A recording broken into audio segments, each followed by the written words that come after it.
Sina Mayor! Napatingin si Dayan sa pinagtitinginan ng mga tao sa kaniyang paligid. May isang magarang sasakyan ang huminto sa di kalayuan. Bumaba mula roon ang mayor ng kanilang bayan, lalabis na hinahangaan ng nakakarami dahil sa galing nitong mamuno. Kasunod nitong bumaba ang isang binatilyo na nakakaagaw pansin ang karisma. Kasama ni Mayor yung anak niya. Naknung pogi talaga. Kung iyan lang ang magiging asawa ko, baka pagkain lang ang maging pahinga naming dalawa. Gaga, sa hitsura ng anak ni Mayor na yan, malabong pumatol sa tulad natin yan. Kapag hinawakan mo nga ata yan, baka paliguin na ng alkohol yan ng nanay niya. Sabagay, masyadong matayog ang pamilya nila para maabot ng tulad natin. Naku! Palapit siya ata sa atin! Napaayos ang dalawang babae na nagbubulungan sa kanyang tabi nang mapansin ng mga ito na papunta sa direksyon nila ang anak ni Mayor kahit siya ay nataranta at hindi alam ang gagawin. Magandang araw sa inyo, mga binibini. Nag-init ang pisngi ni Dayan nang marinig ang baritonong boses ng lalaki na sinamahan pa nito ng maganda at nakakaakit ng ngiti. Ay, magandang araw, Sir Marcos. Just Marcos is enough. Magkakaedad lang naman tayo rito saka wala naman akong katayuan sa bayan na ito. Naku, gano'n na rin yun. Kapag natapos na ang termino ni Mayor, ikaw na ang susunod na tatakbo. Masyado naman kayong advance mag-isip. Wala pa sa plano ko mga ganyang bagay. Baka nga hindi ko nasundan ang yapak ni Mayor.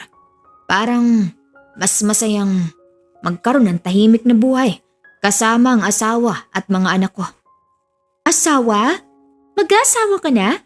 May girlfriend ka na? Parang hindi makapaniwala ang mga kausap ni Marcos nang dahil sa sinabi nito. Napangisi naman ang lalaki, saka siya tahimik na sinulyapan. Kaya naman agad na dinalaw ng kaba ang kaniyang dibdib. Hindi natin alam. Baka mamaya, nasa tabi-tabi lang yung girlfriend ko. Marcos. Napaayos ng tayo si Marcos nang tawagin ito ni Mayor. Pa, mukhang nagkakasayahan kayo rito. Magandang araw po, Mayor. Mayor, magandang araw po. Napatingin sa kanya si Marcos at nginitian siya. Gusto niya sanang irapan ang lalaki dahil sa pagiging pilyo nito. Mabuti na lang at nagawa niyang pigilan ang kaniyang sarili na gawin ang bagay na yun. Magandang araw din sa inyo. Kumusta naman kayo rito? Wala naman ba kayong kahit na anong reklamo tungkol sa bayan natin? Tanong ng kanilang mayor na sa kanya nakatingin. Kaya naman nahihiyang nagsalita si Dayan. Wala naman po masyado, Mayor. Yung sa pagsasaka lang. Dayan! Napatingin silang lahat sa kaniyang ama na dumarating. Maputik ang buong katawan nito. Nasilayan din ni Dayan ang bahagyang pagkunot ng noo nito habang nakatingin sa kanila. Kaya naman agad siyang umayos ng pagkakatayo. Tay! Magandang araw po, Mang Jun. Inilahad ni Marcos ang kamay nito sa harap ng kaniyang ama na tinignan lang ng lalaki. Magandang araw din sa inyo. Pasensya na, hindi na ako makikipagkamay sa inyo. Kagagaling ko lang sa sakahan. Baka madumihan pa yung kamay at magagaran yung damit. Nako, hindi naman po kami ganoon. Dito sa bayan natin, Mang Jun, pantay-pantay lang tayo lahat. Walang nakatataas, walang malinis o marumi sa atin. Kung tutuusin ay, kayo pa nga itong dapat nating pagkatutukan ng pansin dahil kayo ang nagsusuplay ng bigas sa ating bansa. Wala yun, Mayor. Marangal ang trabaho namin pero sadyang hindi pa rin kami nakakakuha ng sapat at pantay na kita dahil sa baba ng presyo ng palay. Natahimik ang lahat dahil sa sinabi ng kaniyang ama. Si Mayor na kanina lang ay nakangiti. Ngayon ay unti-unti nang nagiging kalmado ang mukha. Huwag niyo sanang masamain ang sinabi ko, Mayor. Gusto lang namin iparating sa inyo ang daing naming mga magsasaka. Ang nangyayari kasi ay kami ang nagtatanim pero iba ang umaani at nakikinabang. Tatay. Naiintindihan ko, Mang Jun. Hayaan niyo. Ipararating natin sa nakatataas ang bagay na yan. Ganyan din ho ang sinabi niyo sa amin noon, Mayor. Pero hanggang ngayon, walang nangyayari. Kung tutuusin ay parang mas bumaba nga ang kinikita naming mga magsasaka. Kinakabahan si Dayan sa kung ano ang pwedeng mangyari sa mga oras na yon. Alam na alam niya kung gaano kaayaw ng kanyang ama sa mga politiko dahil sa hindi pantay na pagtrato ng mga ito sa tulad ng kanyang ama na isang magsasaka. Hindi naman nakasagot ang kaharap nilang lalaki. Mukhang natapakan ng katayuan nito dahil sa sinabi ng kanyang ama. Sige po, Mayor. Mauna na po kami. Maraming salamat po ulit sa pagbisita sa amin. Hinila na ni Dayan ang kanyang ama palayo sa lugar na yun. Bago pa kung ano ang masabi nito kay Mayor. Masyadong matapang ang kanyang ama, lalo na kung ang pagkatao na nila ang pinag-uusapan. Tatay, nakakahiya ka na, Mayor. Bakit ka mahihiya? Yumayaman sila ng dahil sa atin at tayo. Nagpapakahirap tayo nang dahil sa hindi nila pantay na pagturing sa nasasakupan nila, lalo na sa aming mga magsasaka. Hindi porke silang nasa taas, pwede na nilang gawin ang lahat ng gusto nila. Kahit na po, tatay. Dapat naging pasensyoso na lang po kayo. Nako, hindi ko magagawang bagay niyan. Lalo na sa tuwing nakikita ko sila. Kumukulo na ang dugo ko. Kaya nga ikaw, kung malayo pa lang ay makikita mo na siya. Lumayo ka na. Umalis ka na. Dahil hindi maganda kung mapapalapit sa kanila. Lalo na sa babaerong anak niya. Natahimik si Dayan. Ayaw kong nadadawit ka sa kahit na anong ginagawa ng mga tao na yon. Kaya hanggat maaari, huwag mong hahayaan na magkaroon ka ng koneksyon sa mga yon. Naiintindihan mo ba? Opo, tay. Siya, magpahinga ka na muna riyan. Magliligpit lang ako ng mga gamit. Napabuntong hininga na lang si Dayan dahil alam niya na kung patuloy sasagasaan at kakalabanin ng kanyang ama ang mga politiko sa kanila, maaari itong mapahamak. Pagkatapos mo maghugas ng mga plato, magpahinga ka na at maaga pa tayo bukas. Opo, tay. Kayo rin po. Magpahinga ka na rin po. Salamat, anak. Ngumiti na lang si Dayan bago simulan ang mga gawaing bahay. Silang dalawa na lang ang magkasama sa buhay dahil maagang namayapa ang kanyang ina sa hindi niya malamang dahilan. Masyado pa siyang bata noong mga panahon na yun. Kaya ngayon, siya na ang sumasalo sa lahat ng gawain ng kanilang bahay. Psst! Napaigtad si Dayan nang may sumitsit sa kanya galing sa dilim. Sinong nandyan? Psst! Dito! Napatingin si Dayan sa labas ng kanilang bakuran nang may kumaway sa kanyang isang lalaki mula roon. Marcos! Nanlaki ang kanyang mga mata at agad na sinilip ang kanyang ama na nakahiga na sa kwarto nito at mukhang tulog na. Hello. Sandali lang. Mabilis na nagpunas ng kamay si Dayan bago nilapitan ang kanyang ama upang magpaalam saglit. Tay. Oh, bakit? May kailangan ka ba? Naubos na po pala yung sabon natin. Bibili lang po sana ako sa tindahan. O siya, mag-iingat ka ha. Gabi na. Madilim na sa daan. Opo, tay. Kinuha ni Dayan ang kanyang balabal at nagmamadaling lumabas sa kanilang bahay para puntahan si Marcos. Anong ginagawa mo rito? Gising pa bang tatay mo? Baka makita niya ako at mataga. Alam mo naman na ayaw niya sa pamilya ko. Namamahinga na si tatay. Bakit pa kasi nagpunta ka pa rito? Baka mamaya may makakita pa sa atin. Di ron tayo sa lugar na walang makakakita sa atin. Baka hanapin ako ni tatay. Akong bahala sa'yo. Ibabalik kita ng buong buo. Pero, ayaw mo ba? Nag-aalalang tumingin si Dayan sa kanilang bahay. Huminga siya ng malalim bago hawakan ng kamay ni Marcos na nagpangiti sa lalaki. Hinalikan siya nito sa mga labi. Huwag kang mag-alala. Akong bahala sa'yo. Sa mga salitang yun, doon palaging nagtitiwala si Dayan. Dahil kahit na kailan, hindi siya binigo ng kaniyang nobyo. Oo, si Marcos, ang anak ng mayor, ay nobyo niya. Hindi niya na matandaan kung kailan nagsimula, pero may lihim silang relasyong dalawa. Walang nakakaalam na kahit na sino. Sa kanilang dalawa lang ang bagay na yun. Parehong may problema sa kanilang pamilya. Si Marcos, galing sa mayaman at maimpluwensyang pamilya. Habang siya, anak ng isang magsasaka na galit sa mga politiko. Kaya naman mas pinili nilang isikreto kung ano man ang meron silang dalawa. Nasaan tayo? Bagong biling property ni Papa ito. Grabe, ang yaman mo talaga. Hindi naman ako. Sila Papa lang yan. Sa kanilang pera na ginagamit nila. Yung nangyari pala kanina, pasensya ka na sa mga nasabi ni Tatay. Alam mo naman na ganun lang talaga magsalita yun, pero mabait naman yun. Alam ko naman, sadyang mainit lang talaga ang dugo niya sa amin. Paano pa kapag nalaman niya na boyfriend mo ko? Baka habulin na talaga niya ako ng itak. Hindi naman siguro. Basta wag mo lang akong sasaktan. Magiging maayos ka kay Tatay. Hindi ko gagawin ang bagay na yun. Saka gusto ko talaga maging legal tayo pareho sa pamilya natin. Ayaw ko na ng ganito na nagtatago tayong dalawa. Ayaw ko na nagiging sikreto tayo. Gusto ko rin naman mangyaring bagay na yan, Marcos. Kaso malabong mangyari yun. Lalo na't inaasahan ka ng lahat na susunod sa yapak ng papa mo. Isang bagay rin. Ayaw ko ring umupo bilang mayor. Ayaw ko nang sundan ang yapak ni Papa. Gusto ko ng buhay na katulad sa'yo. Simple, wala masyadong nakakakilala at hindi nakukuha ang atensyon ng kahit na sino. Gusto ko ng tahimik na buhay kasama ka, Dayan. Nalulusaw ang puso ni Dayan dahil sa mga sinasabi ni Marcos sa kanya. Ilang beses na nitong pinatunayan na seryoso talaga ito sa kanya at handa itong gawin ang lahat para sa kanya. Kaya naman pakiramdam niya, siya na ang pinakamaswerteng babae sa mundo dahil siya ang minamahal ni Marcos. Salamat, Marcos. Kung sakali mang dumating tayo sa araw na kailangan na nating ipaglaban ng isa't isa, hindi ako magdadalawang isip na ipaglaban ka sa lahat.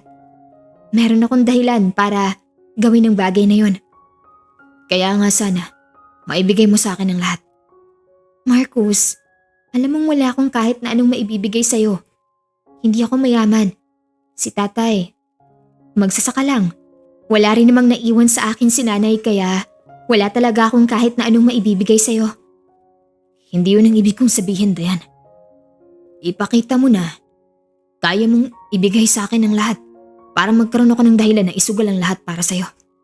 Napalunok na lang si Dayan dahil nagkakaroon na siya ng ideya kung ano ang gustong mangyari ni Marcos, lalo na nang maramdaman niya ang paggapang ng mainit nitong palad sa kaniyang balakang. Marcos, mga bata pa tayo masyado at hindi pa ako nakakahanap ng trabaho ko. Dayan, kung mahal mo talaga ako, ibibigay mo sa akin ang gusto ko. At saka, mag-iingat naman tayo. Sisiguraduhin ko na hindi kita mabubuntis dahil marami pa rin akong bagay na gustong gawin kasama ka. Pero, Marcos, hindi pa ako handa. Kailan ka pa magiging handa, Dayan? Doon rin naman tayo papunta. Magtiwala ka lang sa akin at ako nang bahala sa lahat. Pero, di mo ba ako mahal? Mahal na mahal kita, Marcos. Natatakot lang ako na baka kung anong mangyari sa ating dalawa. Shh! Ako nang bahala, Dayan. Magtiwala ka na lang sa akin. Huminga ng malalim si Dayan at marahang tumango na ikinangiti ni Marcos. Hindi niya alam kung tama ba ang bagay na kanilang gagawin at hindi niya rin alam kung tama ba ang desisyon na kaniyang pinili.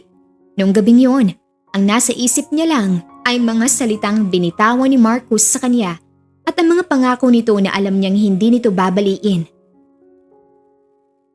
Dayan, bumangon ka na riyan at maaga tayong pupunta ng bukid. Marahang iminulat ni Dayan ang kaniyang mga mata. Kahit na antok pa, sinikap niyang tumingala para tignan kung anong oras na. Pero ganun na lang ang gulat niya nang makita niyang maliwanag na sa labas. Nagmamadali siyang bumangon mula sa kanyang higaan dahil magluluto pa siya. Pero natigilan siya nang makita niyang naglalagay na ng plato ang kanyang ama sa lamesa at may luto ng pagkain sa ibabaw nito. Kumain ka na muna rito. Napakagat sa kanyang pang-ibabang labi si Dayan dahil tinanghali siya ng gising at ang tatay na niya ang gumawa ng mga bagay na dapat siya ang gagawa. Tay, pasensya na po. Sige na, kumain ka na riyan. Napuyat ka ata kagabi. Hindi naman po, tay. Napahaba lang po talaga ang tulog ko. Siya, hayaan mo na. Kumain ka lang dyan. para makaligo ka na. Binuksan ng kanyang ama ang takip sa pagkain na nasa hapag. Napangisi naman si Dayan nang makita niya ang tuyo na nasa harap niya. Tay, hindi po ba sira na yung tuyo na yan? Ang baho po. Kinuha nito ang tuyo saka inamoy. Hindi naman. Ganyan lang talaga ang amoy niyan. Saka, kagagawa lang ni Merly sa mga tuyo na yan kaya imposibleng sira yan. Ganun po ba? Hindi na nagsalita pa si Dayan at umupo na para magsimulang kumain. Pero naduduwal siya sa tuwing naaamoy niya ang tuyo sa kanilang harap. Nako, tigilan mo na nga.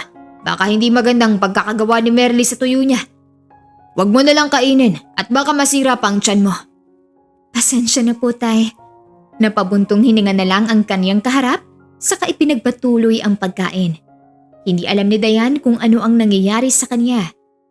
Kahit na kailan, hindi niya inayawan ang tuyo na gawa ng kanilang kapitbahay na si Aling Merly. May mga pagkain din na kinakain naman niya noon pero ngayon halos isuka na niya kapag naaamoy o nakikita niya pa lang. Tumataba ata ako. Bulong ni Dayan sa kaniyang sarili habang tinitignan ang sariling refleksyon sa salamin. Napansin niya na bumibilog din ang kaniyang katawan at madalas na siyang tanghaliin sa higaan na hindi naman niya nakaugalian. Dayan, tara na. Aalis na tayo. Eto na po, tay.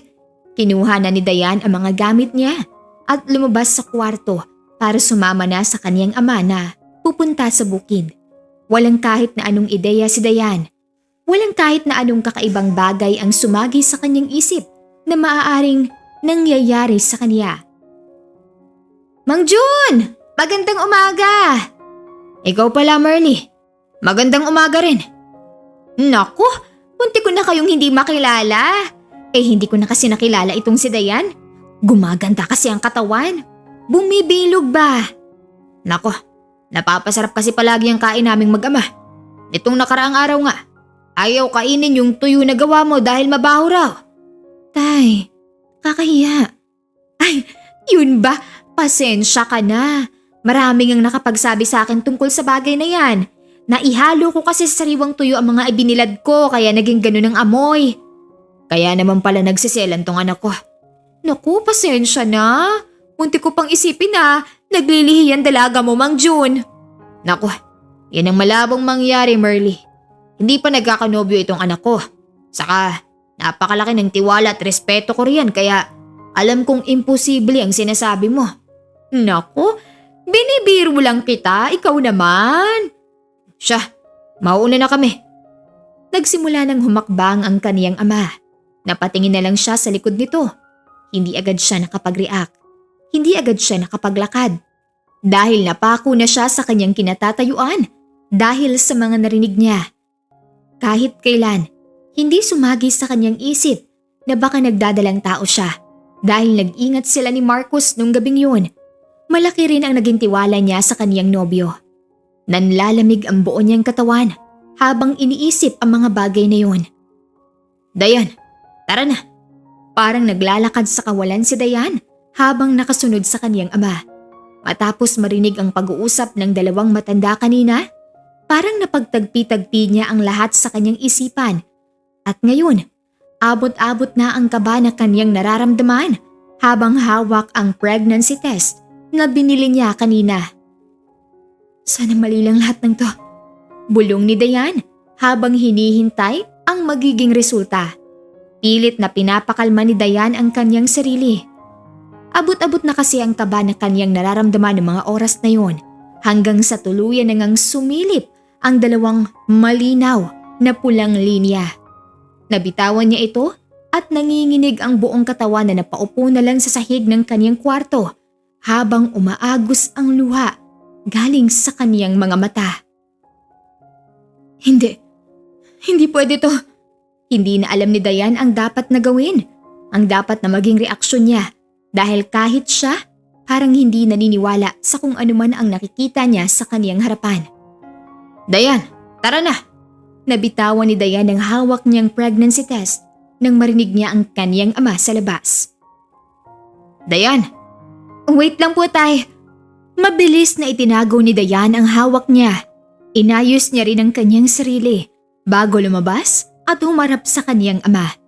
Paglabas niya, ang nagtatakang mga mata ng kanyang ama ang sumalubong sa kanya. Ayos ka lang ba? Kaya mo bang sumama sa akin sa bukid? Para kang may sakit, anak. Ayos lang po ako. Hay nako, napapabayaan mo na siguro ang sarili mo. Sige na, pumasok ka na muna sa kwarto mo nang makapagpahinga ka ng maayos. Napaiwas ng tingin si Dayan. Ngayon pa lang, pinapatay na siya ng kaniyang konsensya. Ni hindi na niya magawang tignan ng kaniyang ama. Hindi niya naisip ang mga sakripisyo na ginawa nito para sa kaniya. Tapos, ito lang ang igaganti niya rito. Tay, pasensya na po. Ano ka ba? Ayos lang. Magpahinga ka lang dyan. Mas maayos na rin yung makapagpahinga ka ng maayos. Ako nang bahala sa bukid, anak. Nangilid ang luha sa mga mata niya bago marahang tumango. Ngumiti sa kaniya ang kaniyang ama bago ito umalis at iwan siya sa bahay. Pag-alis nito, doon mas lalong naramdaman ni Dayan ang kahaharapin niyang hamon ngayon kung gaano kalaking suliranin ang dumating sa kanila ng kaniyang ama. Napaupo na lang siyang muli at doon na tuluyang napahagulgol. Hindi niya alam ang gagawin. Hindi siya sigurado kung magagawa ba siyang panagutan ni Marcos. Hindi niya rin alam kung paano sasabihin sa lalaki ang kalagayan niya ngayon. Alam niyang magagalit sa kaniyang ama kapag nalaman nito na nagdadalang tao siya. Kaya naman, napagdesisyonan niyang magsabi kay Marcos. Ang tahimik mo naman masyado. Hindi ako sanay. May iniisip lang ako. Ano yun? You can tell me everything. Huminga ng malalim si Dayan bago niya abutin ang kamay ng kaniyang nobyo. Alam niya na naramdaman nito ang panginginig ng kaniyang kamay at ang panlalamig nito. Marcos, huwag ka sanang magagalit Mahinang natawa ang kaharap niyang lalaki. Kailan ba ako nagalit sa iyo, mahal ko? Hindi ko kayang gawin yun. Nang marinig ang mga salitang yun, nagkaroon ng lakas ng loob si Dayan. Nangilid ang luha sa kanyang mga mata bago huminga ng malalim upang mag-ipon ng lakas ng loob. Marcos, buntis ako. Nakita ni Dayan ang unti-unting pagkawala ng ngiti sa mga labi ng kaharap dahil sa sinabi niya. Pero di kalaunan, mahina itong natawa na tila ba nakarinig ito ng isang biro. Nice try, Dayan. Sabi ko naman sa'yo, hindi ko kayang magalit sa'yo. Pero hindi mo naman kailangan magsabi ng mga ganyang bagay para lang makita kung nagsasabi ba ako ng totoo. Nagsasabi ako ng totoo, Marcos. Hindi tayo gumamit ng proteksyon ng gabi na yun. Nakaramdam ako ng mga sintomas. Nag-pregnancy test din ako at 2 malinaw na linya ang lumabas. Nang makita ni Marcos na seryoso siya sa mga sinasabi niya, doon na dumalaw ang pagkabahala sa mga mata nito. Binawi rin ito ang kamay na nasa kamay niya at saka napahilamos sa mukha. Seryoso ka ba sa sinasabi mong yan? Marcos, may nangyari sa ating dalawa. Oo, alam kong bagay na yun.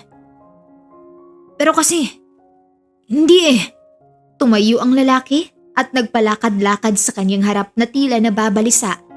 Doon na mas lalong kinabahan si Dayan. Marcos, anong gagawin natin? Sigurado ako na itatakwil ako ni tatay kapag nalaman niya ang tungkol sa bagay na to. Natatakot ako. Hindi ko alam. Anong hindi mo alam? Nangako ka sa akin, Marcos. Nangako ka sa akin na pananagutan mo ako. Wala akong sinabing ganyan. Ano? Look, Dayan. Matalino kang babae. Alam ko na maiintindihan mo nangyayari ngayon. Alam mo na sobrang laking problema nito.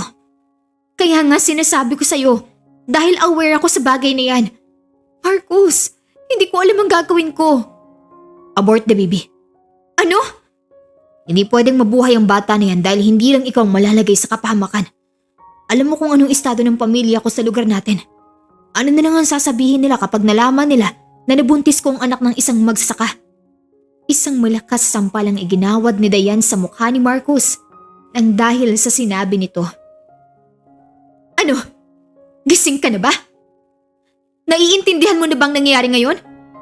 Marcus, may isang buhay ang nasa sinapupunan ko. Buhay. Tao na ang nandito. Hindi lang to isang hayop na pwede mo nalang patayin basta-basta. Galing to sa dugot laman mo. Kaya paano mo nasasabi ang mga bagay na yan? Alam ko, Dayan. Naiintindihan ko ang sitwasyon natin ngayon. At sana ganun ka rin. Kapag nalaman ni Papa na may nabuntis akong babae na mas mababang estado sa amin, sigurado ako na hindi siya matutuwa. Sigurado ako na iisa lang din ang sasabihin niya. Ipapalaglag niya ang bagay na yan dahil isang kahihiyan sa pamilya namin yan. Parang dinudurog ang puso ni Dayan habang pinapakinggan niya ang mga salitang ibinabato sa kaniya ng lalaki. Parang biglang ibang tao na ang kaniyang kaharap at hindi na ito ang lalaki na minahal niya.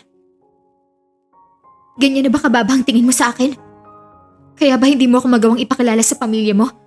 Dahil isa lang akong hamak na anak ng magsasaka na kahit kailan hindi kayang pantayan ang estado niya sa buhay? Putik!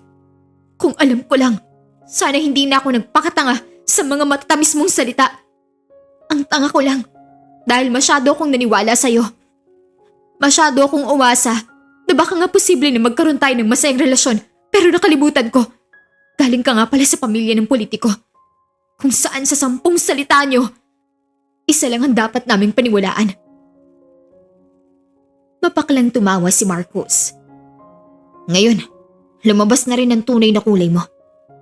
Lumabas din sa'yo na ayaw mo talaga sa pamilya ko at isa ka ring salot sa lipunan. Napakakapal na mukha mo!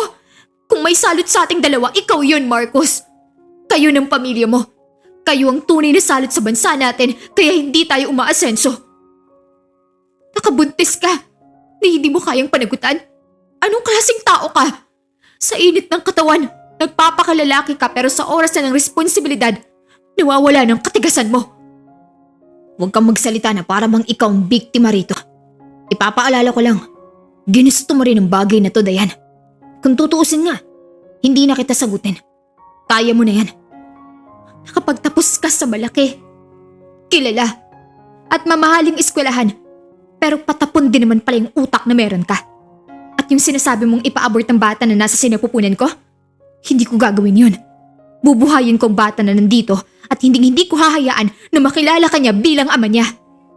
Tinalikuran ni Dayan si Marcus kahit na ang bawat hakbang niya ay napakabigat at sobrang hirap dahil nasanay siya na nandyan palagi ang lalaki para sa kaniya. Palaging nakaalalay sa kaniya at ang lalaki na mahal niya. Pero simula sa araw na to, ituturing na niyang kalaban ng ama ng batang nasa sinapupunan niya. Dayan, ilang araw ka nang walang gana. Ayos ka lang ba? Napatingin si Dayan sa kaniyang ama nang magsalita ito isang araw habang sabay silang nag-uumagahan. Opo. Ayos lang po ako. Hindi nagsalita ang kaniyang ama. Kapag kuwan ay tahimik lang itong pinagmasdan siya hanggang sa mabigat itong napabuntong hininga. Ay gusto ko bang sabihin sa akin? Po? Dayan, buong buhay mo, ako ang nakasama mo. Ako ang nagpalaki sa'yo. Ako ang kasama mong magkaisip. Ako ang nagturo sa'yo ng lahat ng bagay rito sa mundo. Kaya kung iniisip mong makakapagtago ka sa akin ng mga bagay-bagay, huwag mo na sanang balakin. Tay, nagsimulang mangilid ang luha sa kaniyang mga mata, lalo na nang may dukutin ng kaniyang ama sa bulsa nito. Seryoso ang mukha nitong inilapag ang pregnancy test na kaniyang ginamit nung nakaraan. Nanlamig ang buong katawan ni Dayan, kaya bigla na lang siyang napatayo at binalak na umalis sa harap ng kaniyang ama. Sino? Napatigil si Dayan sa kaniyang pag-alis nang magtanong ito gamit ang mabigat at seryosong boses nito. Sino ang ama ng dinadala mong bata ngayon? Hindi nagsalita si Dayan. Hindi rin siya makagalaw. Para na siyang naistatwa sa kanyang kinilalagyan. Hindi niya mahanap ang mga salitang dapat ilabas ng kaniyang bibig. Alam mo, Dayan, alam mo ang mga bagay na pinakaayaw ko. Una sa lahat, ayaw kong nagsesekreto ka sa akin. Pangalawa, ayaw ko nang nagsisinungaling ka sa akin. At pangatlo, ayaw kong binabastos ako. Pero lahat ng yun, ginawa mo sa akin. Napaupo na lang muli si Dayan dahil sa labis na panghihina. Sunod-sunod na tumulo ang luha sa kanyang mga mata habang nanginginig ang buong katawan niya. Tatay, magpapaliwanag po ako. Sinong lalaking gumalaw sa'yo? Hindi po ganun, tay. Sino? Napaigtad si Dayan nang biglang magtaas ng boses ang kaniyang ama. Doon niya lang napagtanto kung gaano kaseryoso ang sitwasyon nila sa mga oras na iyon. Napahikbi na lang si Dayan. Yun bang lalaki na madalas mong kinikita sa tuwing nakahiga na ako at inaakala mong natutulog na ako? Ang lalaki ba na nagtataka sa'yo gabi-gabi? Nagulat na lang si Dayan dahil sa sinabi ng kaniyang ama. Ano, Dayan? Magugulat ka pa talaga na marinig sa akin ang mga bagay nito. Napahilamos na lang sa mukha ang kaniyang ama gamit ang mga kamay nito. Tatay, sorry po. Sorry po, hindi ko po sinasadya, tay. Nagkulang ba ako sa'yo? Hindi ba kita napalaki ng maayos? Sa pagkakatanda ko, binigay kong lahat sa'yo sa abot ng makakaya ko, kaya hindi ko lubos maisip kung paano mo nagawa sa akin ang bagay na to. Hindi rin kita pinagbuhatan ng kamay, at kahit kailan, wala akong matandaan na nasaktan man lang kita. Oo, napagsasabihan kita kapag may nagagawa kang hindi tama, pero para sa ikabubuti mo ang bagay na yun, anak. Hindi po, tay. Hindi ka po nagkulang sa akin. Hindi po ganun. Mali pong iniisip niyo, tay. Kung ganun, bakit? Paano mo nagawa sa akin ang bagay na to? Mahal ko lang po siya, tay. Mahal na mahal ko lang po si Marcus. Anong sabi mo? Marcus? Huwag mong sabihin sa akin ang lalaking sinasabing nakabuntis sa'yo ay ang anak ni Mayor. Napahagulgol na lang ng husto si Dayan nang dahil sa bagay na yon. Anak ng... Dayan! Ano bang nangyayari sa'yo? Yung lalaki pa talaga na yon. Yun pa talaga. Anak pa ng isang politiko. Alam na alam mong ugali ng mga tao na yon. Hindi ko na alam. Hindi pwedeng ganito. Papatayin kong lalaki na yon. Nagpanik si Dayan nang bigla na lang kinuha ng kaniyang ama ang itak nito at nagmamadaling lumabas sa kanilang bahay. Tay! Tatay! Saan ka pupunta? Tay! Papatayin kong gumawa sa'yo niyan. Pananagutan ka niya at paninindigan niya ang responsibilidad niya sa'yo. Huwag ka na pong pumunta ron, tay. Mapapahamak ka lang po. Huwag na, tay. Hindi niya rin ako pananagutan. Natigilan ang lalaking kaharap niya nang dahil sa kaniyang sinabi. Anong sinabi mo? Hindi niya ako pananagutan, tay. Sinabi niyang bagay na yan. Hindi niya pananagutan ang bata na nasa sinapupunan ko, tay. Tinitigan siya ng kaniyang ama. Ang akala niya ay kumalma na ito, pero hindi niya napansin ang namumulang mga mata nito at ang nanginginig na mga kamay nito habang hawak ang itak. Hindi napagtanto ni Dayan kung gaano kagalit ang kaniyang ama sa mga oras na yun hanggang sa tahimik itong umalis. Hindi na nagawang makahabol ni Dayan dahil sa labis na panghihina, pero kahit na ganun, sinikap niyang tumayo at sumunod sa kaniyang ama. Naabutan na niya ito sa mismong tapat ng bahay na Mayor. Mga walang hiya kayo. Lumabas kayo riyan. Ang kakapal ng mga mukha niyo. Ilabas niyo magagaspang yung pagmumukha. Lalo na ang anak niyo. Ilabas niyo magaling yung anak. Agad na nabahala si Dayan dahil baka kung ano ang gawin ng mga ito sa kanyang ama. Kaya naman nilapitan niya ito at hinawakan ng kamay. Tay, tara na po. Hindi. Hindi ako aalis dito hanggat hindi lumalabas sa mga lintik na yan. Hoy! Lumabas kayo riyan! Ngayon niyo ipakita sa akin ang mga pagmumukha niyo. Tara na po, tay. Kalimutan niyo na lang. Baka kung ano pang gawin nila sa atin. Kung yan man ang mangyayari, hindi ko sila aatrasan. Kung kailangan kong makipagpatayan sa kanila, gagawin ko para sa'yo. Para sa atin. Kinuha ng kaniyang ama ang itak nito at walang pagdadalawang isip na pinalo sa gate na gumawa ng malakas na ingay. Lumabas kayo riyan at panagutan yung ginawa niyo sa anak ko. Anong kailangan niyo rito? Ang panggugulo at pag-iiskandalo sa harap ng bahay ni Mayor ay isang malaking kasalanan at maaari kayong maparusahan. Wala akong pakialam kung anong klaseng tao nandyan sa loob. Ilabas niyo si Mayor at kaming dalawang maghaharap. Umalis na ho kayo bago pa kami gumawa ng aksyon na pagsisihan niyo sa huli. Tatay, tara na po. Hindi. Hindi kami aalis dito. Hindi ako nasisindak sa inyo. Mayaman lang kayo, pero iisang lupa pa rin ang tinatapakan natin. Iisang hangin pa rin ang hinihinga natin para mabuhay, kaya wala kayong karapatan na manghamak ng ibang tao. Nanlamig ang buong katawan ni Dayan nang maglabas ng baril ang guard na nasa harap nila at itinutok yun sa kanila. Isang beses ko pang sasabihin, umalis na kayo rito habang hindi pa kayo nakikita ni Mayor. Tingin mo ba? Matatakot mo ako? Tingin mo ba iatras ako ng dahil lang sa may baril ka? Talagang sinusubukan mo ako ah. Ikinasa ng guard ang baril na hawak nito. Hindi na alam ni Dayan ang kanyang gagawin. Hindi na rin siya nakakilos sa kanyang kinatatayuan.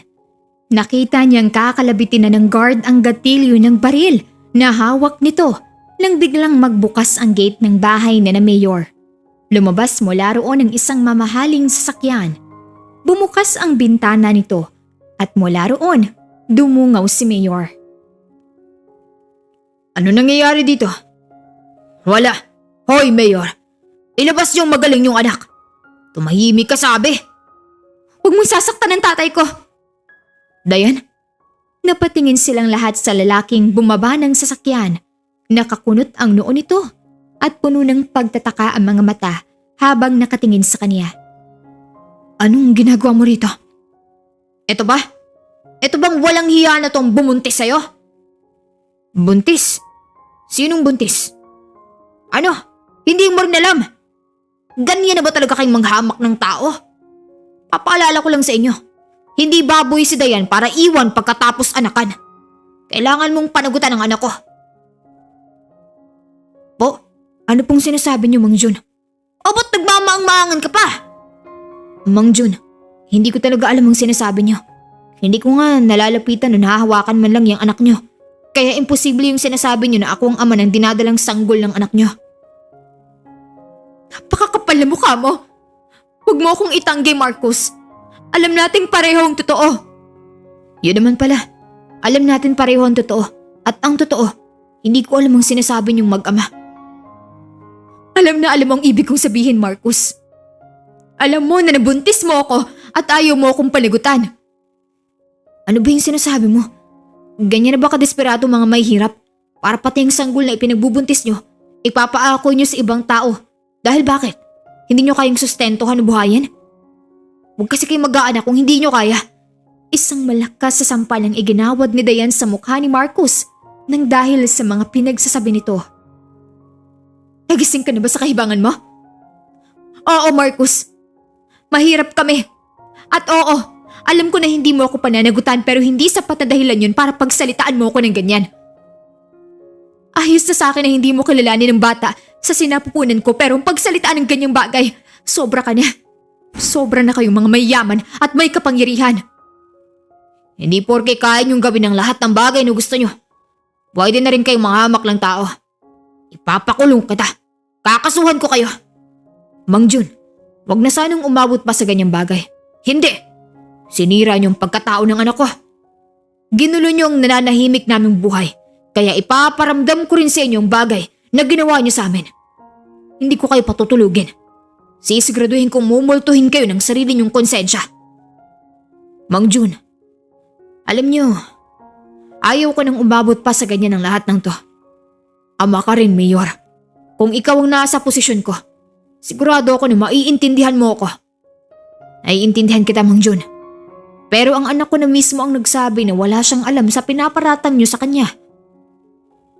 Totoo ang sinasabi ko, Mayor. Yan lang namang anak niyong sinungaling. May ebidensya ba kayong hawak? Doon na natahimik si Dayan. Oo, totoo ang mga sinasabi niya. Pero kahit isang ebidensya, wala siyang hawak. Sa palagay ko ay wala kayong maipapakitang kahit na anong ebidensya sa akin na makakapagpatunay sa mga sinasabi niyo. Sinasabi mo bang nagsisinungaling ang anak ko? Hindi natin alam. Baka mamaya may ibang lalaking kinikita ang anak mo at baka siya ang nakabuntis sa kanya.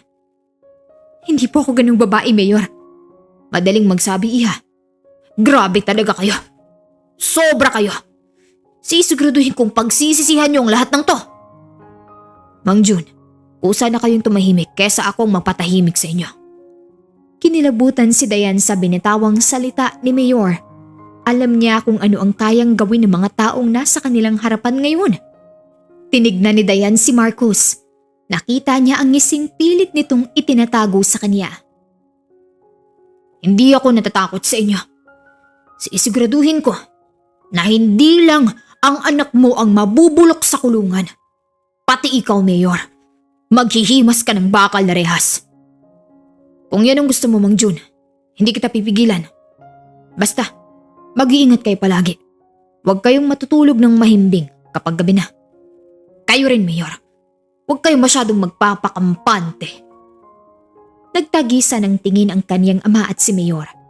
Tinignan din ni Dayan si Marcus at ipinakita niya rito ang determinasyon sa bagay na gusto nilang mangyari. Good luck. Let's go, Dad. Pinanood ni Dayan na umalis si Marcus. Nung oras na mawala sa kanilang paningin ang sinasakyan nitong kotse, alam na ni Dayan na nagsimula na ang kanilang laban.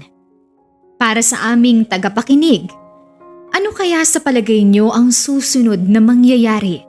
Ano kaya ang hakbang na gagawin ni Dayan at ng kanyang tatay laban kina Mayor at sa anak nito na si Marcus na siyang nakabuntis kay Dayan? Maaari niyong iwan sa comment box ang inyong mga opinyon upang aming mabasa. Hindi ko po ipapalaglag ang bata sa sinapupunan ko. Sino bang nagsabi sa'yo na ipapalaglag yan? Napahikbi na lang si Dayan. Labis siyang nahihiya sa nangyari sa kanya. Alam niya rin na pinagchichismisan na sila sa labas ng kanilang bahay. Bubuhayin natin ang bata na yan, pero hindi natin hahayaan na matulad siya sa mga taong yon. Sorry, Tay. Nandiyan na yan. Wala na tayong magagawa. Ang tanging magagawa natin ay mahalin at alagaan ang bata na yan. Tao po. Napatigil silang pareho nang may kumatok sa kanilang bahay isang araw. Sino ka? Nandiyan po ba si Dayan? Napatayo si Dayan at mabilis na sumilip sa labas ng kanilang bahay nang marinig niyang may naghahanap sa kanya. Anong kailangan mo sa anak ko? Gusto ko sana siyang makausap. Bakit? Pinadala ka ba ni Mayor dito para takutin kami? Hindi po ako nandito para makipag-away, Mang Jun. Nandito po ako para tumulong sa inyo. Nakita ni Dayan ang isang matipunong lalaki. Maputi, matangkad at may maaliwalas na mukha. Pakiramdam niya ay nakita niya na ang lalaking nasa harapan nila ngayon. Pero hindi niya masabi. Hindi niya maalala kung kailan. Nagtagpo ang kanilang mga mata ni Sandro. Dayan, mabuti naman at nasa maayos kang kalagayan. Magkakilala ba tayong dalawa? Hindi mo siguro ako naaalala pero kaibigan ako ni Marcus at palagi niya akong kasama sa bawat pagkikita niyong dalawa. Ano? Kaibigan ka na walang hiyang yon? Tay, sandali lang po. Anong kailangan mo sa amin? Ang totoo niyan ay tama ang tatay mo. Pinapunta ako ni Mayor dito para takutin kayo. Pero hindi ganun ang nais kong mangyari. Tumingin sa kanilang paligid si Sandro. Pwede ba akong tumuli sa bahay niyo? Paano kami nakakasiguradong wala kang gagawing masama sa amin ng anak ko? Nandito ako para tulungan kayo. Dahil tulad niyo, may atraso rin sa akin ang pamilya ni Marcos. Nagkatinginan silang mag-ama bago sila nakapagpasya na papasukin si Sandro sa kanilang bahay. Hindi nila inaasahan ang pagdating ni Sandro sa kanilang bahay. Ngunit mas lalong hindi nila inaasahan ang dala nito, ang mga kritikal na impormasyon tungkol sa pamilya ni Sandro. Sinasabi mo bang naging biktima rin ng pang-aabuso ang kapatid mo? Pero paano? Bakit naging malapit ka pang kaibigan ni Marcos? At bakit hindi ka gumagawa man lang ng kahit na anong hakbang para mapanagot sila? Tulad ni Dayan, napaikot ni Marcos ang kapatid ko sa matatamis niyang salita hanggang sa bumigay ito sa kanya. Nabuntis siya at nang malaman niyang hindi siya pananagutan ni Marcos, nagpakamatay siya.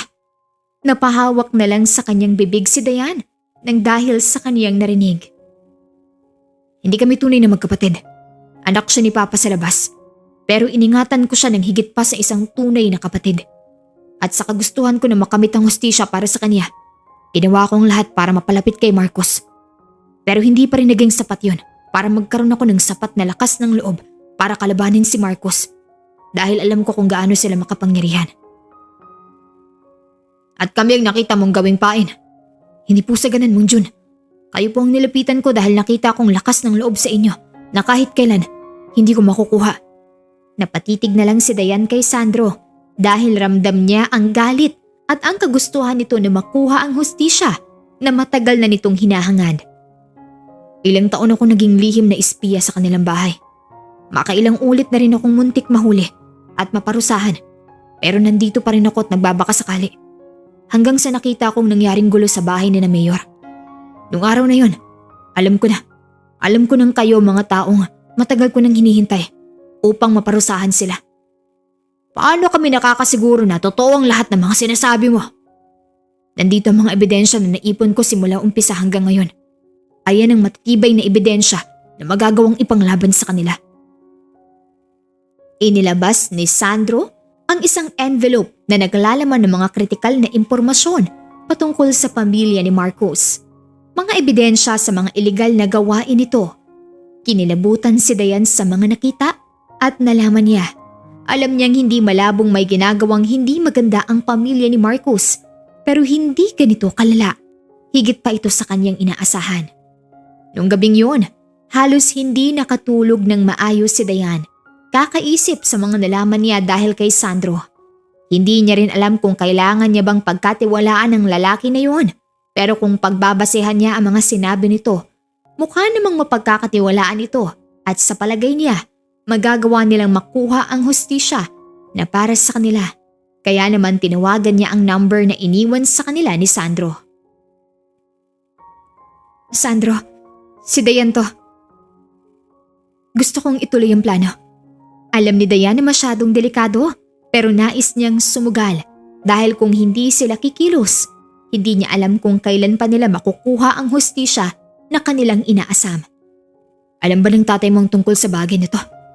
Alam niya kung gaano ko kagustong pabagsakin ng pamilyang naging rason kung bakit kami nagkakaganito ngayon. Kung ibibigay niyo ang buong suporta niyo sa bagay nito, magagawa nating manalo. Ibinibigay ko ang buong tiwala ko sa iyo, Sandro. Huwag mo sana kaming biguin ni tatay dahil alam mong magiging kabayaran ng lahat ng to. Kung kailangan kong itaya ang buhay ko para rito, gagawin ko. Hindi ko nahahayaan na may mabiktima pa silang ibang tao nang dahil sa kasakiman nila sa kapangyarihan. Sana nga, matuldo ka na ang kasamaan nila. Yun lang din ang matagal ko nang hinihiling. Lalo na ngayon at may babae na naman si Marcos at isinapubliko nila ang nalalapit nilang kasal. Natigilan si Dayan nang marinig ang bagay na yun. Kasal? Ikakasal na si Marcos? Oo, kay Ashley Reyes. Isa ring anak ng politiko at kauri nila. Mapagmataas din ang pamilya nito. Walang pinagkaiba kay Marcos. Bagay talaga silang dalawa.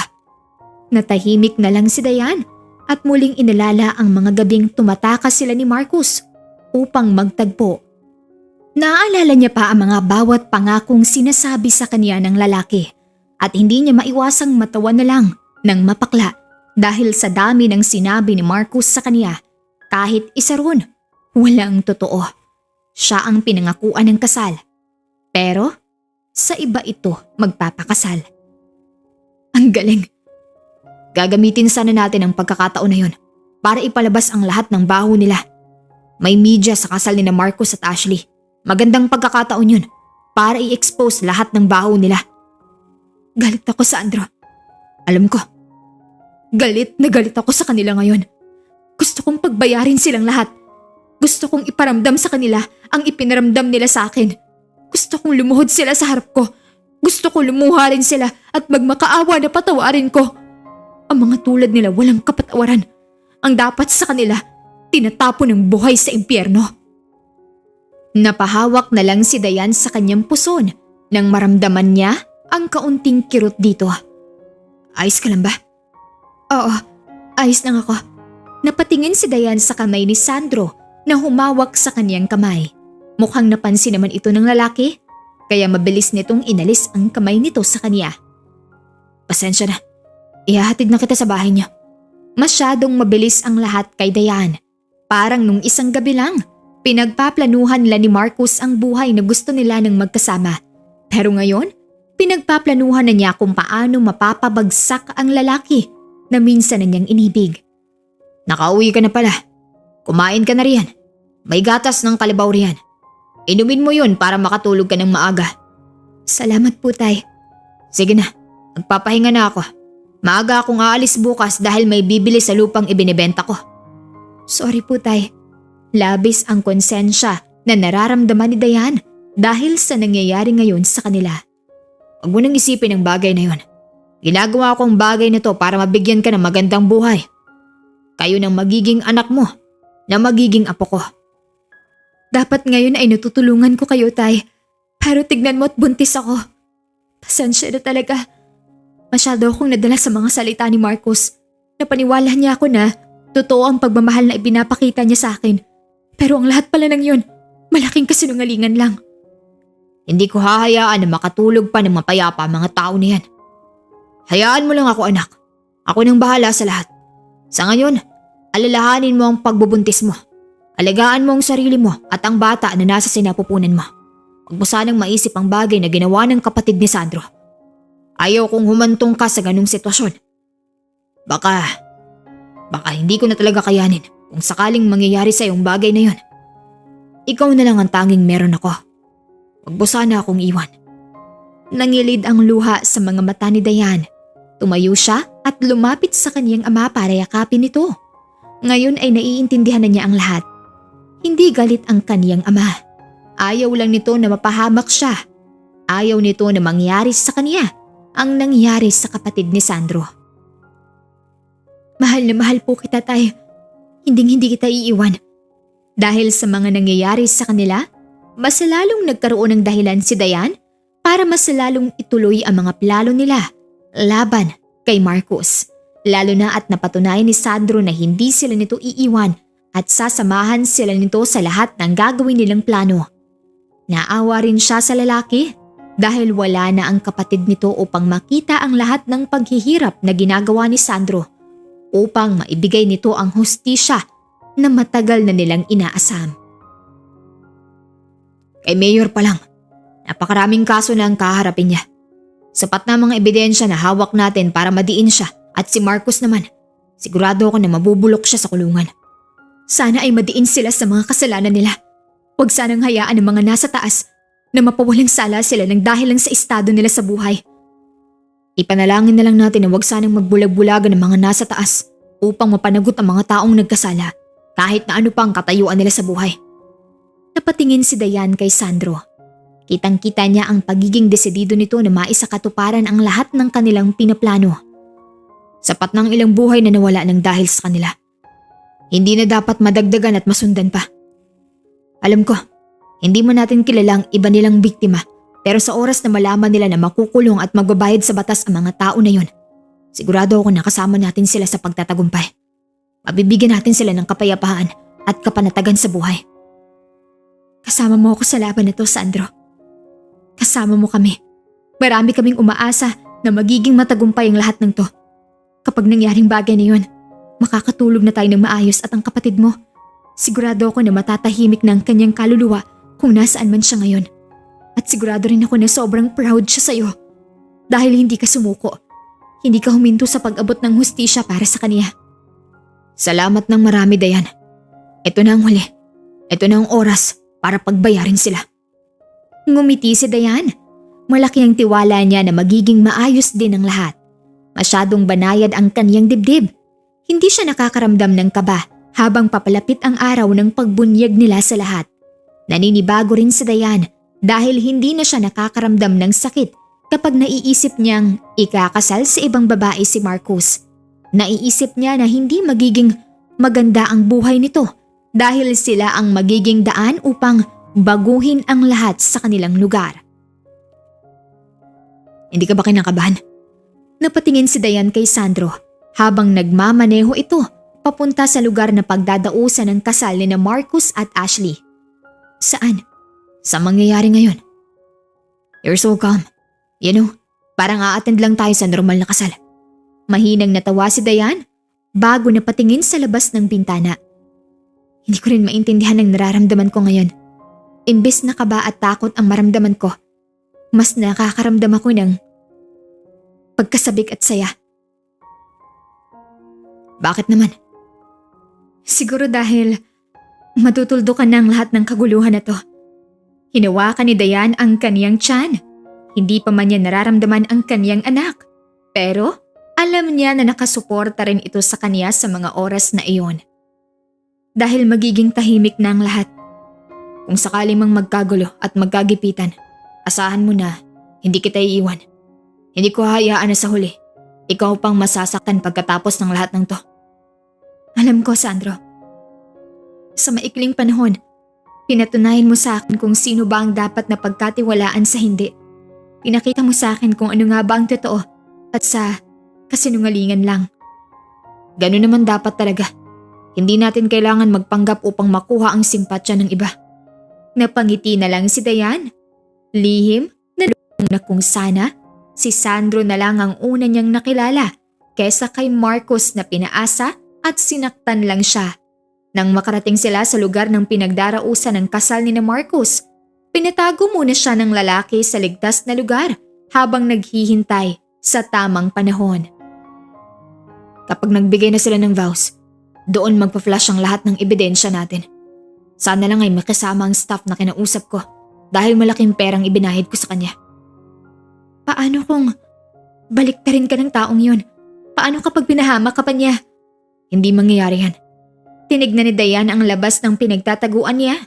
Mula sa kinalalagyan niya, nakita niya ang bride ni Marcos. Maganda, maputi, mestiza at makikita na agad ang estado nito sa buhay base sa hitsura at tindigan nito. Bigla na lang nanliit sa kanyang sarili si Dayan. Aanihin mo ang ganda kung ang buhay na meron ka ay siyang magtatapon sa'yo sa impyerno. Napatingin siya kay Sandro nang sabihin nito ang mga salitang yon. Hindi dapat tinitingala ang mga tulad nila. Silang tunay na salot sa lipunan. Si Marcos, nangangako na mamahalin, aalagaan at sasamahan at hindi pababayaan sa hirap manuginhawa. Ba naman yan? Bilisan mo na. Binayaran kita para pasahin ako, hindi para ubusin ang oras ko. Sir Marcos, hindi ko po talaga kaya. Hindi po talaga ako bayarang babae. Pinilit lang po ako para gawin ang bagay na to. Wala akong pakialam. Ano mong gusto ko dahil binayaran kita? Sir, maawa po kayo. Hindi ko po talaga gusto. Gagawin mong gusto ko. Natahimik ang lahat nang biglang magbago ang naka-flash sa screen. Napunta ito sa madilim na kuha ng video kung saan may pilit na hinuhubarang babae si Marcos. What is this? Ay mga hunghang naman yung mga tao na yan.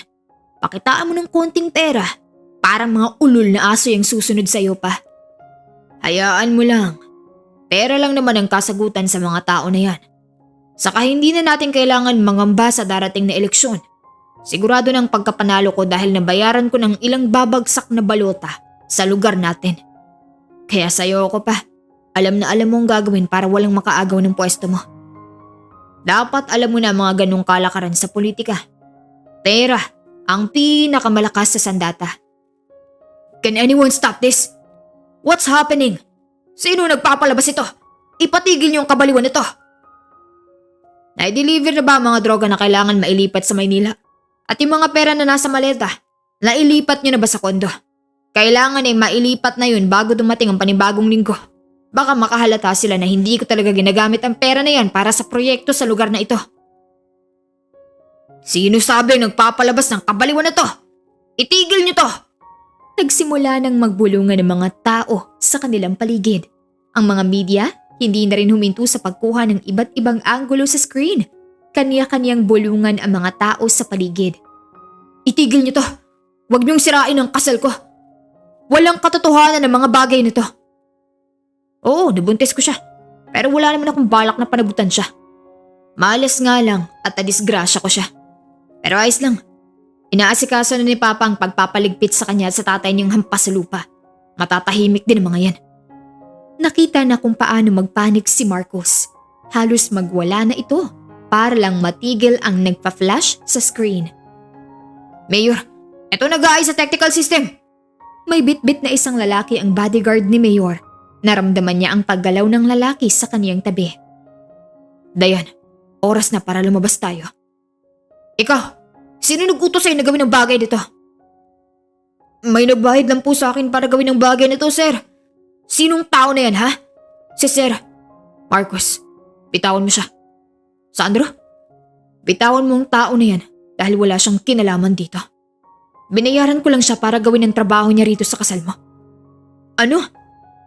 Marcos, ako ang tao sa likod ng lahat ng nangyayari ngayon. Sa akin ang galing ang lahat ng mga ebidensya na nasa screen kanina at ako rin ang kapatid ng unang babae na pinaikot mo sa palad mo. Pinaniwala sa mga sinasabi mo at sinumantalang pagiging inosente para bumigay sa kamay mo. Anong sinasabi mo?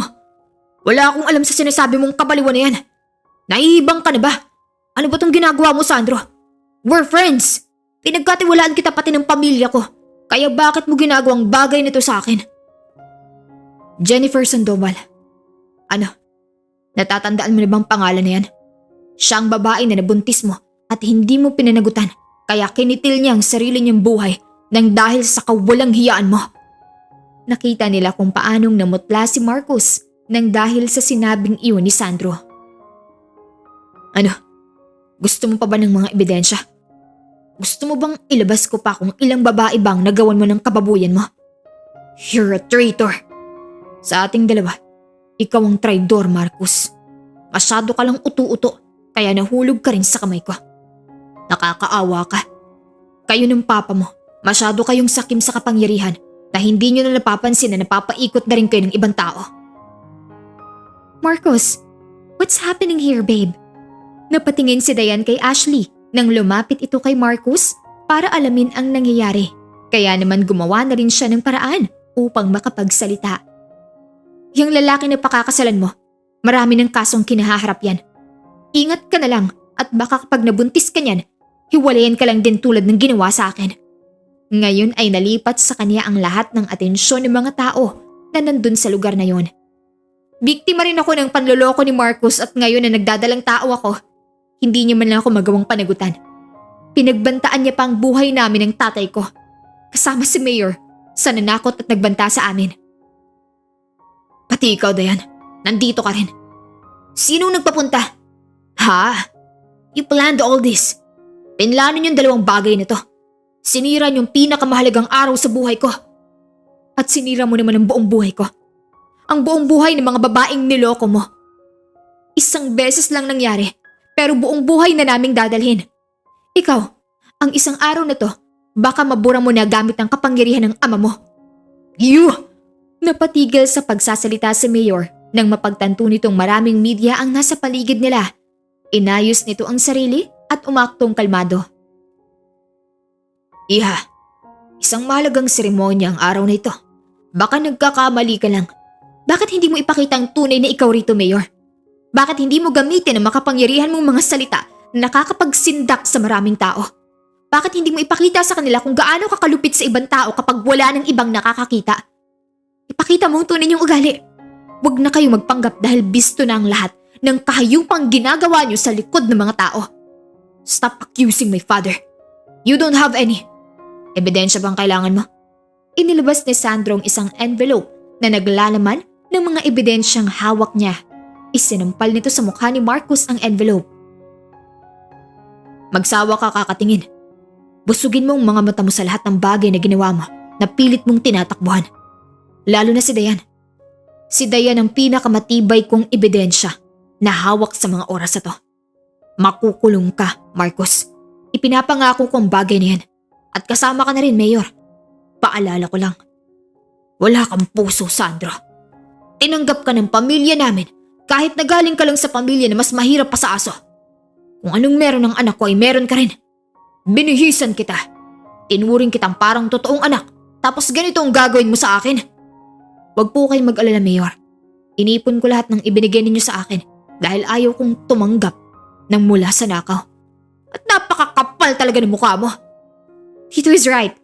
Saksi ako kung paano kanila itrato Nagmumukha ka nang sunod-sunurang aso sa kanila. That's a foul word, Ashley. Huwag mo na akong igaya sa'yo na kapit lang sa yaman nila. You? Don't talk to her like that. Wow! Sobrang protective. Totoo ba yan? O baka isa na naman niyang pagpapanggap para kunwari mabait pero kapag nabuntis na, iiwan na ulit? Are you stupid? Pinakasalan niya na ako. Bakit hindi mo matanggap ang bagay na yon? Until now, umaasa ka pa rin ba na ikaw ang ihaharap ni Marcus sa altar? Nakakaawa ka naman. Ipapaalala ko lang sa'yo kung gaano kalaking agwat ng estado ninyo sa buhay. Isa ka lang hamak na anak ng magsasaka na parang kalabaw sa ilalim ng initan. Napatigil sa pagsasalita si Ashley nang bigla na lang itong sinampal ni Dayan. Itawag niyo na ang lahat ng gusto niyong itawag sa akin. Pero wag na wag niyong idadamay ang tatay ko. Oo, maputi ang buong katawan niya maghapon at maitim ang balat niya. Pero mas malinis pang konsensya nun sa malaporsilanan yung mga balat. May dignidad yun at hindi magnanakaw. At sinong tinatawag mong magnanakaw, ha?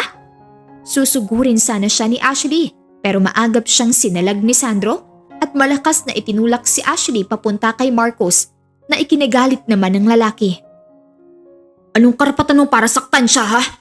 Sinugod ni Marcos si Sandro at nagsimula itong magbuno. Aawat na sana siya nang bigla na lang hablutin ni Ashley ang buhok niya at sinabunutan siya nito nang walang pakundangan. Aray ko! Bitawan mo ako! Madumi ka! Madumi! Hindi ka nararapat sa lugar na to. Mas madumi ka. Tandaan mo, nabubuhay ka sa yaman na ninakaw niyo sa mga mamamayan. Kumakain ka gamit ang buwis ng mga taong nagpapakahirap magtrabaho para lang makaraos sa isang araw. Salot kay mga politiko sa lipunan. Kayong tunay na nagpapahirap sa bansa natin. Yung mahihirap ang salot sa bansa. Marurumi kayo. Ang dapat sa inyo, pinupuksa. Kayo dapat ang ubusin at paalisin. Dapat sa inyo, naghihimas ng rehas na bakal. Malakas na itinulak ni Dayan si Ashley, dahilan para bumagsak ito sa lupa at mapaupo. Gulo-gulo na ang kaninang nakaayos nitong buhok. Napunit na rin ang suot nitong wedding gown pero wala siyang pakialam. Wala kang karapatan na manghamak ng ibang tao dahil lang sa meron kayong pera. Tandaan mo, hindi mo mabibili ang buhay ng isang tao sa kahit na anong halaga ng pera ang meron ka. Pagkatapos sabihin yun, tinalikuran na niya ang babae para sana puntahan si Sandro na ngayon ay pinagtutulungan na ng mga bodyguard ni Mayor at ni Marcus. Pupuntahan na sana niya ito nang marinig niyang muli si Ashley. Inggit ka lang masyado sa buhay na meron kami. Hinarap niya ito pero natigilan siya dahil may hawak na babasaging bote si Ashley na ngayon ay nakatarak na sa kaniyang tiyan. Tandaan mo, walang nakukulong na makapangyarihan sa mundong ito. Kaya naming burahin ang araw na to at mamuhay na parang walang nangyari. Naramdaman ni Dayan ang mas lalong pagbaon ng bote sa kanyang tiyan. Kaya naman, napaigik na lang siya at hindi nakakibo. Namanhid ang buong katawan niya. Bigla ring tumahimik ang buong paligid niya. Naramdaman niya ang malapot na likidong dumadaloy sa kanyang katawan. Meron ding lumalabas sa kanyang bibig. Nanghina ang kanyang mga tuhod hanggang sa naramdaman niya na lang ang pagbagsak ng katawan niya sa lupa. Hindi na alam ni Dayan ang mga sunod na nangyari dahil unti-unti nang nandilim ang kanyang paningin. Pero bago pa man siya tuluyang mawala ng malay, mahina niyang naibulong na sana walang mangyaring masama sa kaniyang anak. Tama nga bang ang mayayaman ang laging nananalo sa laban? At tanging sila lang ba ang may karapatan na mabuhay ng mapayapa habang ang mga taong kanilang nasasakupan ay nararanasan ng mga maling kanilang ginagawa? Hindi naman masagot ng tama ang mga katanungan na yan dahil marami pa rin ang naniniwala sa kasinungalingan na kanilang nakikita at patuloy na nagbubulag-bulagan sa katotohanan. Hanggang kailan nga ba magpapatuloy ang ganitong sistema ng ating bansa? Hanggang kailan maghahari-harian ang mga taong hindi naman nararapat sa kanilang kinalalagyan?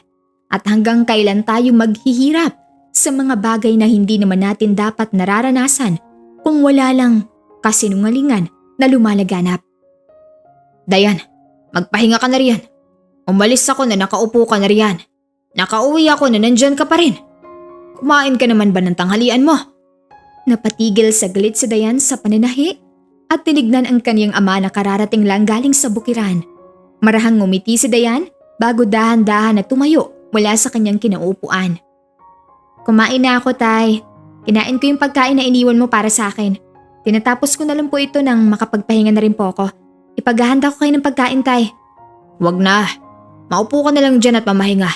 Ako nang bahalang mag-ayos ng hapag. Ano oras daw ba gagawin si Sandro dito? Wala pong nasabi si Sandro kanina pero sigurado raw pong dito siya maghapunan. Siya, sige na. Ako nang bahala rito. Tinignan ni Dayan ang kanyang ama pero mailap na iniwas nito ang mga mata sa kanya. Napatutop naman siya at tahimik lang na nanonood sa bawat kilos nito sa kusina. Gusto sanang tumulong ni Dayan pero alam niya sa sarili niyang hindi niya pa kaya. Masyado pang sariwa ang sugat na kaniyang natamo sa nangyaring gulo sa kasalan ni Marcus at Ashley. Ano nang nararamdaman mo? Ayos ka lang ba? Hindi na ba sumasakit ang sugat mo? Hindi na po. Ayos na nga ako, Tay. Pakiramdam ko, kaya ko nang magtrabaho ulit sa labas.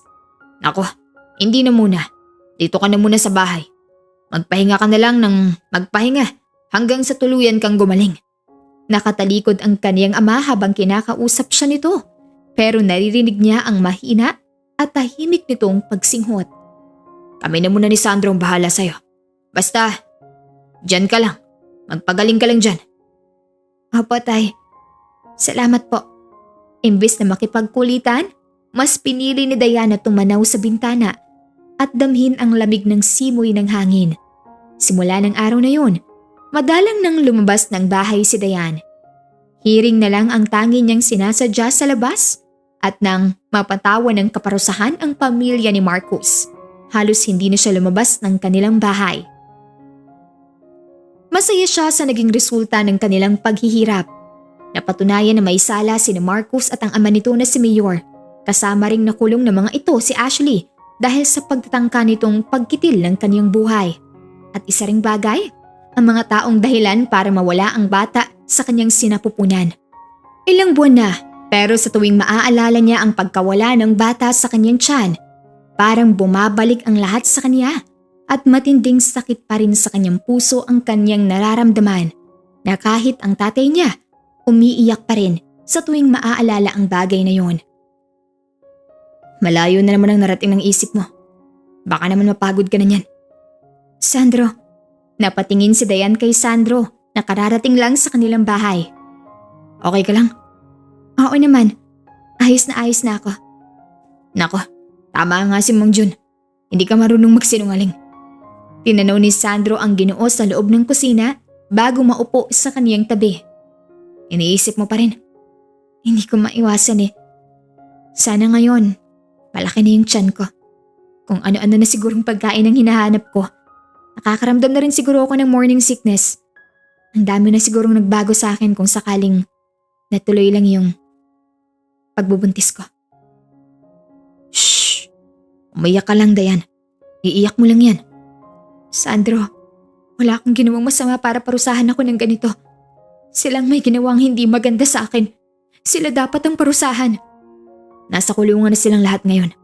Pinagbabayaran na nila ang kasalanan na kanilang ginawa, Dayan.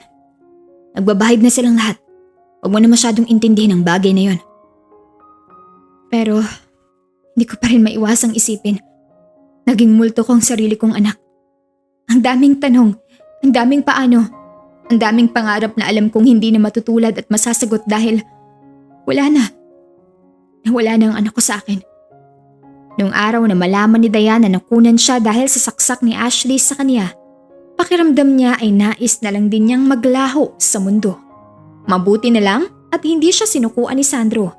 Hindi siya iniwan ng lalaki hanggang sa maging maayos siya at unti-unti siyang makarecover sa lahat ng nangyayari sa kanila. Alam ko, kaya nga kami nandito ni Mang Jun. Hindi ka namin iiwan. Hindi ka namin pababayaan. Lahat ng gusto mong gawin, susuportahan ka namin. Basta, wag mo lang susukuan ng buhay mo, okay? Bawal mong sukuan ng buhay na meron ka ngayon. Lalaban tayo. Babangon tayo. Isang malaking pagsubok lang sa atin ang bagay na to. Ngayon pa na nagawa mo ng ipakulong ang dapat na ipakulong. Ang managot sa lahat ng mga nangyayari sa lugar niyo. Naramdaman niya ang malamig na palad ni Sandro sa kaniyang balikat. Sigurado ako na nakikita ka ng anak mo ngayon at masayang masaya siya dahil napakatapang ng nanay niya. Sobrang brave ng mommy niya kasi nagawa mo yung bagay na hindi kayang gawin ng iba. Hindi lahat ng babae kayang maging kasing tapang mo. Hindi lahat ng tao kayang kalabanin si Mayor. Pero ikaw, buong tapang mo silang hinarap at kinalaban. At ang pinakamaganda pa ron, nagawa mo silang ilagay sa kulungan na kahit na sino hindi magagawa. Napangiti na lang si Dayan. Parang gumaan ang pakiramdam niya nang dahil sa kaniyang narinig. Alam ko na pinagagaan lang ni Sandro ang kanyang pakiramdam. At mukhang mahusay talaga ang lalaki pagdating sa ganung bagay dahil unti-unti nakakaramdam siya ng kaginhawaan sa kaniyang puso. Alam ko naman ang bagay na yon. At salamat sa tulong mo dahil hindi mo kami iniwan ni tatay kahit na muntik na ring malagay sa peligro ang buhay mo nang dahil sa amin. May rason din ako kung bakit ako nandito. Pero ngayon, mas malinaw na ang rason ko kung bakit mas gusto kong manatili rito. Nagkatinginan silang dalawa, mata sa mata. Kita nila ang kislap sa mga ito habang nakatingin sa isa't isa. Alam na nila, hindi man nila sabihin, ngunit alam na nila ang ibig sabihin noon. Sigurado na sila sa isa't isa. Pero sa ngayon, hinihintay muna nilang maghilom ang sugat sa kanilang mga puso bago muling magsimula o magbukas ng bagong kabanata ng kanilang buhay. Sandro, Dayan, sapat na ang salitang mahal kita para manatili ako rito. Hindi kita minamadali. Gusto ko lang iparamdam sa iyo na nandito lang ako. Laging nakaalalay at handang tumulong sa iyo. Binibigyan kita ng sapat na oras para makapag-isip-isip at makapagdesisyon. Kung ano man ang kalalabasan ng lahat ng to, magiging masaya ako.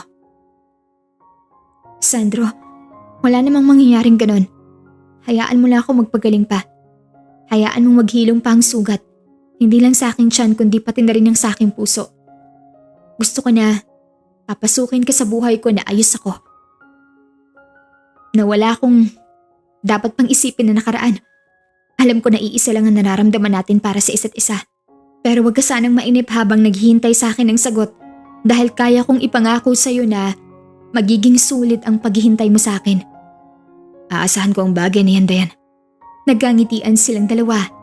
Alam nila na hindi pa matutuldukan ang koneksyon nilang dalawa dahil ang plano nila noon na laban kina Marcos napalitan na ng plano kung paano nila mamahalin ang isa't isa nang higit pa sa sakit na naramdaman at naranasan nila sa nakaraan.